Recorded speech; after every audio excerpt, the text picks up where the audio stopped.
Port-Étienne. C'est sur la côte d'Afrique, en Mauritanie.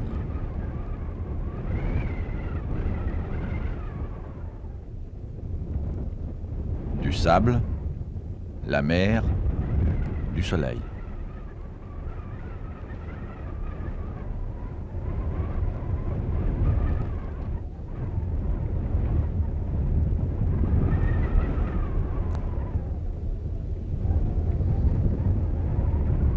En face, il y a l'Amérique.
انا ندور في القلم ما ندور في الثاني الثاني المدد ما ندور في القلم ابدأ ابدأ انا مالي ما بفهم منكم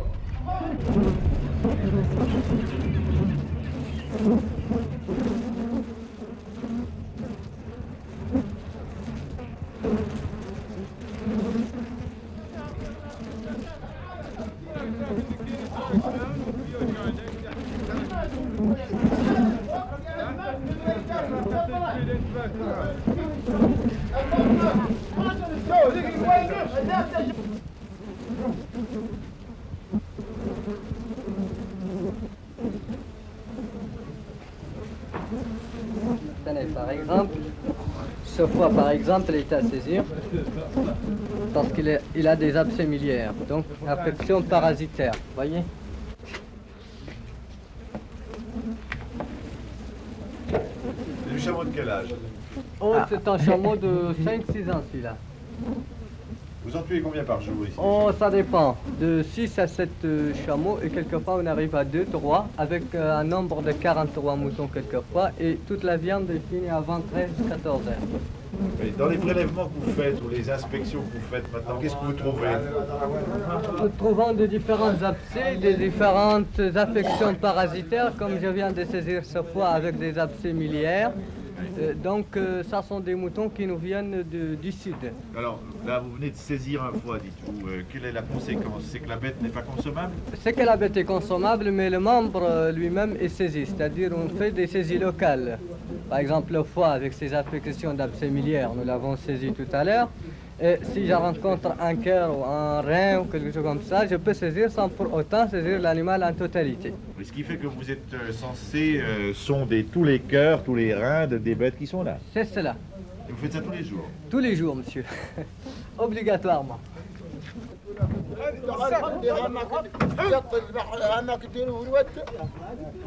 انت اذا بقيت واقفه هم بالحمله احنا في ذلك انت ما اللي عند مولانا مالك لا يديروا تبقى هنا تمكبر بين احنا تطلع علينا كده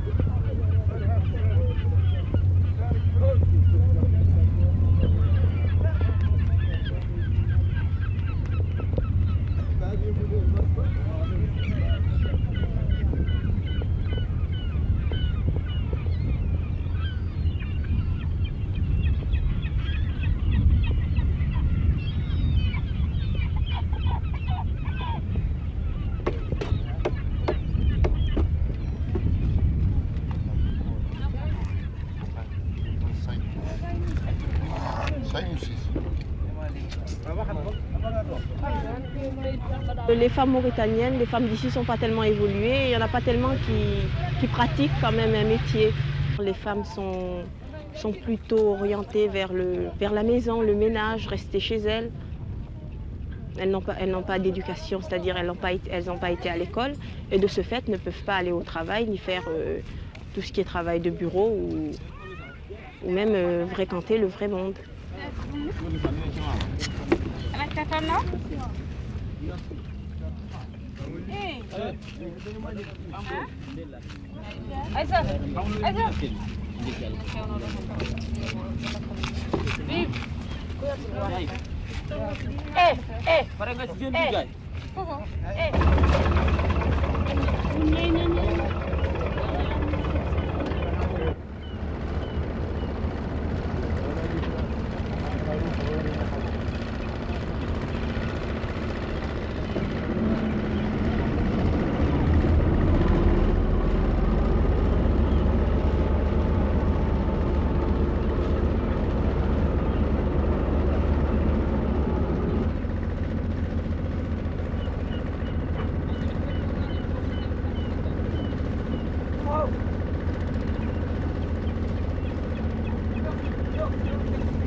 Les flottes canariennes, les bateaux canariens, nous amènent du poisson tranché, salé, que nous traitons ensuite nous-mêmes, vous voyez. S'il manque par exemple du sel, on les passe en saumure ou on les ressale en pile, vous voyez.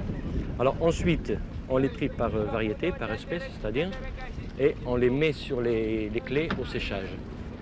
Cette année, je crois que nous atteindrons le chiffre de 2800 tonnes en sec. Pour notre société seulement. Oui, et pour dans l'ensemble l'ensemble des sociétés, je crois qu'il faut compter pas loin de 6000 tonnes sec. Où exportez-vous votre poisson? Sur le Congo. Le Congo-Brazzaville, Kinshasa, un petit peu, il y a le Gabon aussi et le Ghana. Autrement dit, le poisson séché a comme marché l'Afrique, C'est essentiellement. l'Afrique, hein, absolument. Seulement l'Afrique. D'abord, dès que je suis arrivé, ce pays m'a plu, ainsi que les habitants, vous voyez. J'étais un petit peu fasciné par ces gens-là. J'ai aimé les connaître. Du reste, lorsque je suis resté 7 ans célibataire ici, je les approchais de très près. J'allais dans les campements, je buvais le thé avec eux pour essayer justement de les connaître, vous voyez, d'approfondir un petit peu. Et en même temps, essayer de parler leur langue. Lorsque je suis arrivé à Port-Étienne, nous étions environ 30 Européens, vous voyez. Une trentaine environ, dont 7 femmes.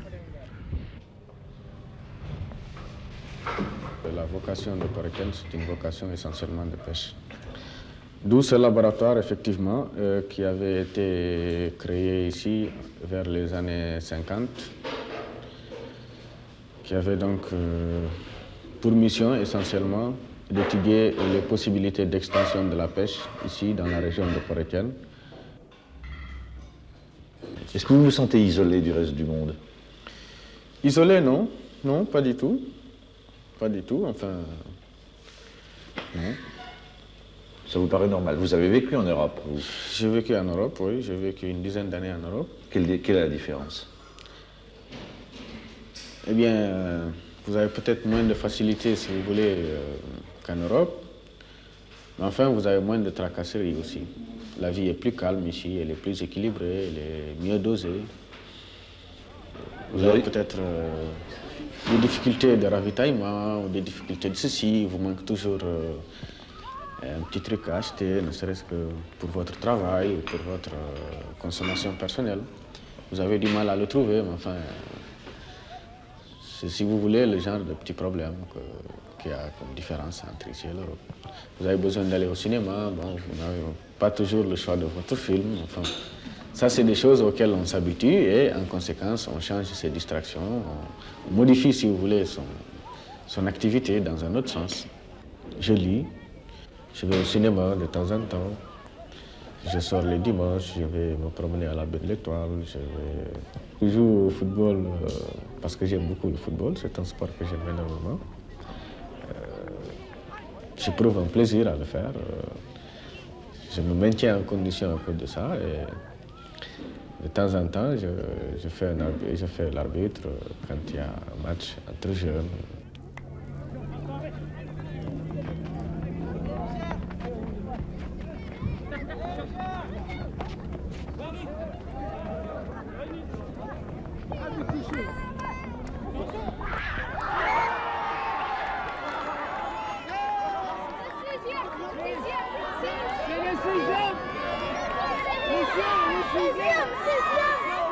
Ah, tiens, ça va? Ah, tu retrouves tous tes copains au match là, hein? Ben, partout, hein, moi, je suis connu. C'est très connu? Je suis très connu. Ah, la photographie, mon vieux. C'est ça, oui. Ouais, c'est ça. Regarde, là, tiens, voilà qui descend. Tout à l'heure, je pourrais te satisfaire hein, à partir de 6h30 comme ça. Hein. C'est un client, lui? Oui, c'est un client. Est-ce qu'il a fait des photos d'identité? Oui, c'est une identité. Ouais. Ça, il avait déjà retiré ça, il restait 2 copies supplémentaires que je lui ai prévu de passer quand ce soir. Et c'est le dimanche que tu travailles le plus, toi? Ah, les dimanches et les samedis, ainsi que les jours fériés aussi. Toute la journée, toute la semaine? Oui. Où? Allô, bonjour monsieur. Celle-là, c'est une Sénégalaise aussi? Ça, c'est pour le foot, ça. Pelfouta? C'est Guinée où il y en avait Pelfouta, non? Moi, mon photo, c'est pas joli. C'est plus joli, oui? Non, les oreilles, là. Des oreilles. Elle-même qui me dit que c'est. Regarde la photo. Ah, non, non, non. Comment ça? Ah. C'est la même pour me dire la C'est l'appareil qui dit la vérité. Tu vois? Sur tes coiffures là qui t'ont mis en oreille là. Alors. Très peu viennent en famille. Et beaucoup sont ceux qui viennent nous faire des identités, des portraits et des prises de vue complètes. Les autres, ils n'aiment pas qu'on les touche. Ils se présentent tels qu'ils sont pour les photographier. Quand tu as dit fais ceci, fais cela, c'est leur défaut. Ils n'aiment pas ça. Alors, pour proprement dire, la photographie pose trop de problèmes ici. J'ai tout fait ici pour quand même leur faire une photo en tenue européenne. Il n'y a pas moyen. Voilà, ça va.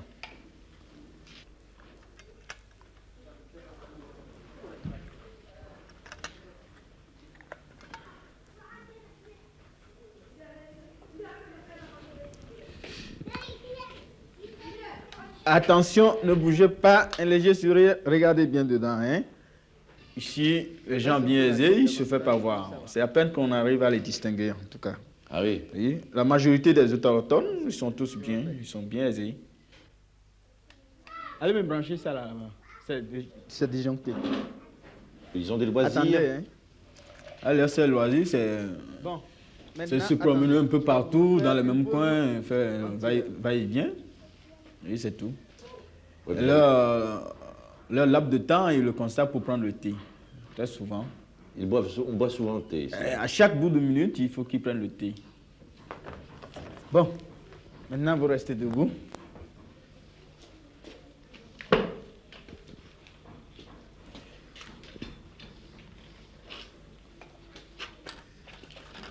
Ça, c'est plus cher alors, une photo en pied comme ça? Oui, et ça fait 500 au lieu de 300. Ouais, la photo, encore une fois, ne se marchande pas. Hein. La photographie ne se marchande jamais. Principalement chez moi, comme un peu partout d'ailleurs. Attention, un léger sourire, regardez bien dedans. Mais voilà, ça va. Bon, tourne-toi légèrement vers moi. Attention, ne bougez pas, un léger sourire. Merci. À côté de chez moi, il y a un vieux griot, un esclave. C'est un vieux Mauritanien. Il est vraiment esclave? Oui, c'est un esclave des peaux rouges. À qui il appartient? Et il est de la race de Forgeron.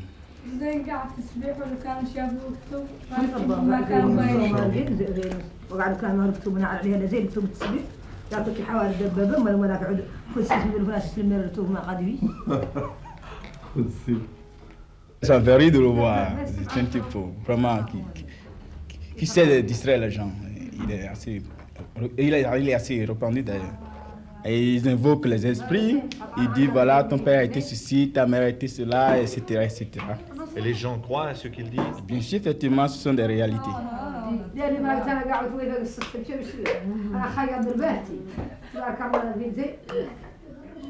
L'esclavage est aboli chez nous, que légalement il n'existe pas. Enfin, il faut un certain temps pour tout changer. Généralement au niveau de la masse, au niveau des campagnes dans le désert, la déclaration des droits de l'homme n'est pas encore arrivée à ces confins-là. L'esclave lui-même, ne voulant pas tout de suite se libérer parce qu'il n'a pas la conception d'une vie propre, ne voulant pas prendre le risque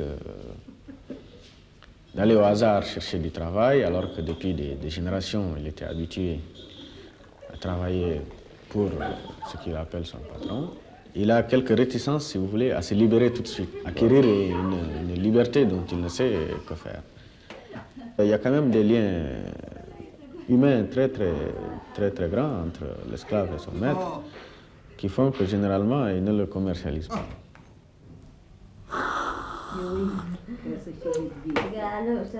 Dis donc, c'était pas affaire de la santé, quelque chose de dépendre, et de prendre, c'était viande de castelière. Mais non, c'était pas de la santé, c'était perdre la santé, et les filles tombent des maisons.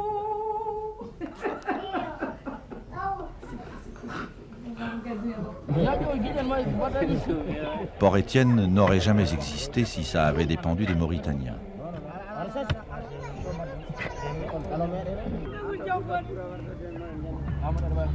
Ce qui a fixé des gens ici, c'est encore une fois la petite fortune que portent en eux ces diables d'Européens.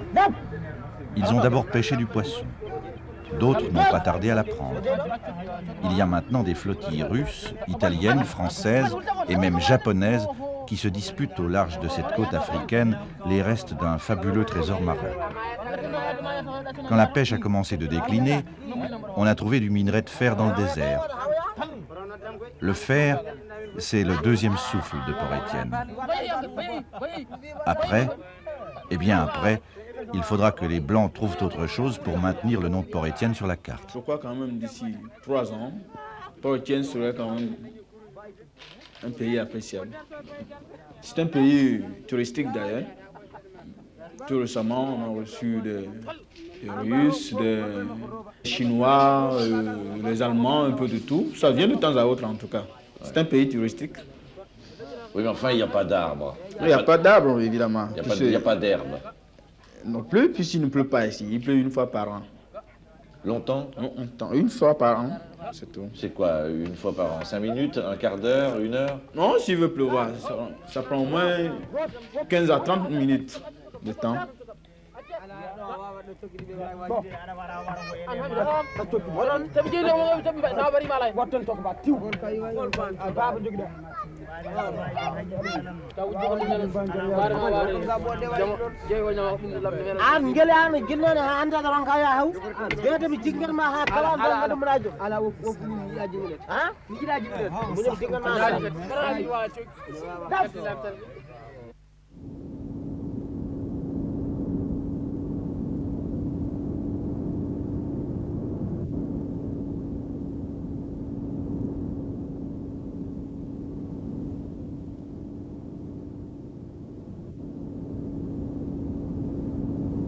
Combien de personnes vivent ici environ? Port-Étienne seulement à peine 3000. Est-ce que, d'après vous, la vie a changé à Port-Étienne? Oui, absolument, oui. À Port-Étienne, toutes ces maisons que vous voyez n'existaient pas avant 1960. Est-ce qu'il y a eu une époque où Port-Étienne était un repère d'aventuriers, par exemple? Je peux dire que Port-Étienne a été quand même un point stratégique pour par exemple pour les premiers aviateurs tels que Mermoz, par exemple, qui passaient par ici, qui le reliaient à l'Afrique noire. Port-Étienne était le recoin d'escale, ou reliait le Maroc, par exemple, et l'Europe. C'était la grande époque de l'aéropostale. Oui, l'aéropostale, c'était la grande époque, oui. À Port-Étienne, quel est le genre de délit le plus courant? Les genres de délits les plus courants, ce sont les accidents de la circulation. C'est bizarre parce qu'à Port-Étienne, il n'y a pas tellement de voitures. Et puis la ville n'est pas aussi serrée que celle de Paris, par exemple. Mais je crois aussi que c'est le fait des grands espaces qu'il y a et que les chauffeurs prennent plaisir à conduire en vitesse. En tant que juge, est-ce que vous faites partie de la haute société? Évidemment, en tant que juge, je fais partie de la haute société, et même peut-être une des plus importantes personnalités administratives de la ville. De vols, il n'y en a pas tellement. Même s'il y a des vols, c'est des petits vols Il n'y a pas de vol méchant, il n'y a pas de vol... De hold-up. Il n'y en a pas. Y a-t-il des crimes? Des crimes rarement, très rarement. Et même les crimes, en principe, ne sont pas méchants. Il y a une sorte de vendetta, comme en Corse. Une vengeance. Vous voyez, pour que vous injuriez. Pour laver votre honneur, vous utilisez ou le couteau, ou le sabre, ou le fusil. Le mariage, en principe, à Port-Étienne, ça se fait d'après le droit musulman. C'est-à-dire? C'est-à-dire que quand la fille est mineure, ce sont ses parents qui la donnent en mariage. C'est comme un peu en Europe. En Europe, quand la fille est mineure, il faut le consentement obligatoire de ses parents. Évidemment, comme dans le droit musulman, la fille n'est majeure que lorsqu'elle a été au moins une fois mariée, mais quand elle a 40 ans, elle reste toujours mineure, il faut que ce soit ses parents qui la donnent en mariage. Et quand vous dites qu'il la donne en mariage, est-ce que vous voulez dire aussi que c'est moyennant un apport du fiancé? Ça dépend. C'est toujours l'homme qui donne la dot chez nous, jamais la femme. Mais cette dot, eh bien, ça dépend. Et la dot normale, ça fait 2 vaches. 2 vaches et 1000 francs.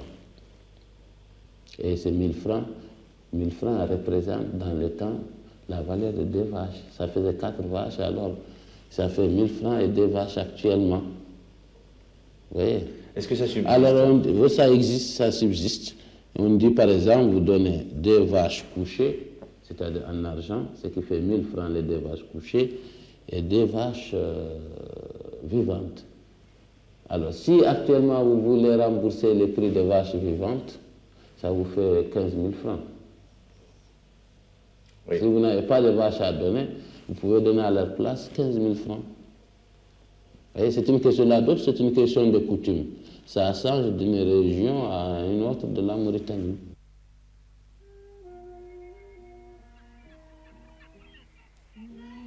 C'est difficile d'avoir une bonne amie ici. Ils ne laissent pas aucune de leurs filles à la portée d'un étranger. Pour avoir une femme ici, rien de plus difficile.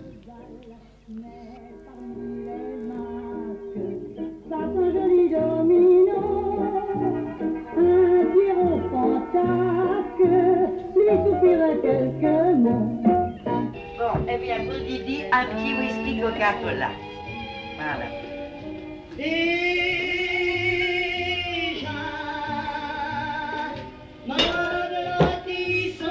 Sans glace, parce que c'est du mal au foie. C'est dit que vous auriez abusé? Oh oui, j'en vais abuser. Non, puis c'est l'Afrique qui fait ça. Et tous les soirs, le champagne, ici, vous savez ça. C'est pas le verre de whisky, c'est les bouteilles de whisky. Les caisses de champagne, des fois, on commence à 6 h du soir, les amis descendent de brousse. Et à 11 h, on est encore au champagne. Même qu'on triche, on est obligé d'en avaler un petit peu. Et le lendemain, on a mal au foie. Surtout moi, ça m'est arrivé, j'étais malade. Grâce à mamie, elle m'a donné des médicaments que j'ai pris. Elle est gentille, mamie. Ah, oui, mais quand on n'est pas gentil, elle est très sévère. C'est une maman pour nous. Et ça, c'est mes filles aussi. On est plus chez nous que dans un bar. Donne-moi du feu, ma chérie, c'est gentil. Et voyez, il va y avoir Noël, et le 1er janvier. Je peux être invitée chez le président de la République, dans le cercle, à Cansado, n'importe où. Je ne quitte pas mes filles, ni pour Noël, ni pour le 1er blanc. Vous êtes comme une mère poule, dans le fond. Ah oui? Ouais.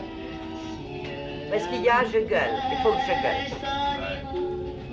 C'est une question de tempérament? Mais non, c'est une question dans le commerce. Mais vous savez pas ce qu'ils me font hier. Il est venu des copains de brousse. Parce que je voulais pas les resservir qu'ils avaient bu. Eh bien, ils m'ont enlevé la porte. Ils ont été apportés du côté du pigeonnier. Ils me font des farces comme ça. Alors moi, ça me rend nerveuse. Voyez qu'on a beaucoup de mal à faire pousser des fleurs. Ils vont passer à côté des fleurs. Ils vont prendre la tige d'une branche et vont me la casser, l'acheter à côté. Mais c'est quoi en Mais Europe, j'en ça pleurerai là, moi. C'est des espiègles, c'est des grands espiègles. C'est difficile, hein,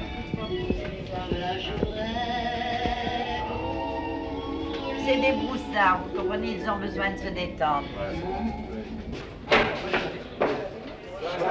À l'aviation, comme on dit là-bas, nous avons déniché la seule et unique Mauritanienne de Port-Étienne qui fasse un travail en rapport avec le siècle. Elle est employée d'une compagnie aérienne. Elle pourrait s'appeler Aïcha, et elle est 100 fois plus méritante que ses collègues d'Europe.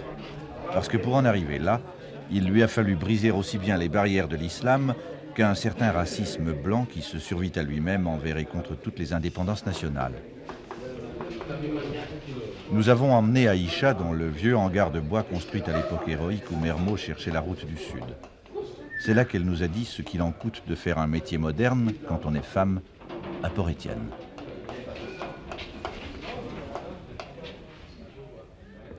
Est-ce que vos parents voient d'un bon œil le métier que vous faites? Au début, ils n'étaient pas tellement d'accord. J'ai dû lutter 2-3 ans. Parce qu'il y a toujours surtout des accidents d'avion. Et puis, dans le pays où je vivais, tout le monde ne voyait pas ce métier d'un bon œil. C'est une question de préjugés, je pense. Oui, des préjugés surtout. Parce qu'ayant beaucoup de connaissances en Mauritanie, ils ne pouvaient pas se permettre d'accepter certaines réflexions de certaines personnes qui trouvaient...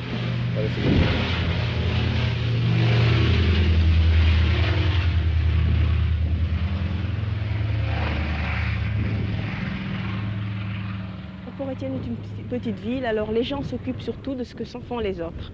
Alors à longueur de journée, on regarde ce que fait telle personne ou ce que dit telle personne. Alors évidemment, dans une petite ville comme ça, c'est des cancans à longueur de journée.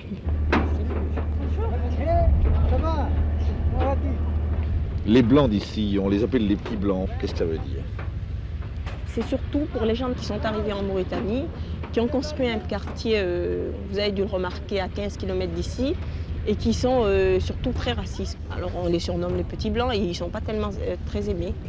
J'entends parfois des réflexions indirectes et désagréables, mais en service, on ne peut rien faire.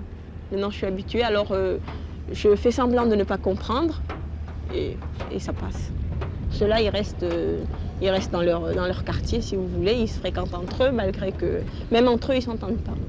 Certaines dames ne veulent pas fréquenter d'autres parce que le mari a une solde plus élevée ou le mari a une situation plus élevée. Alors c'est pour ça qu'on les surnomme, qu'ici, ils les surnomment les paysans, surtout ceux qui viennent faire du CFA. Et il y en a d'autres qui sont venus pour travailler en quelque sorte, qui mettent tous les gens sur le même point d'égalité, qui discutent facilement avec tout le monde, sans faire attention à la couleur, ni le mode de vie, ni les traditions. Port-Étienne est une création des Blancs. Vous l'avez entendu, c'est pour l'argent qu'ils y viennent. Les natifs du coin les regardent. En l'espace d'une génération, il ne s'est rien passé pour eux, sinon que de Paris ou de Genève, l'avion met 3 heures maintenant. Qu'ils croiraient. Bon vœu de Port-Étienne.